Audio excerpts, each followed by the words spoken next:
нам обратился начинающий продавец после 3 неудачных попыток выхода на Amazon.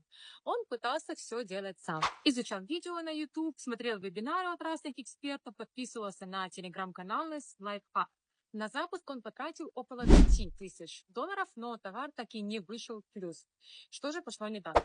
Он зарегистрировал аккаунт не в том регионе, и Amazon запросил документы, которых не было. Выбрал товар без анализа, потому что так посоветовали в чате. Создал лист с чужими фото и получил страйк за нарушение прав. Рекламу запустил без минусов с высоким акс. Не знал, как написать в поддержку Amazon правильно и терял время на сборы и переписки.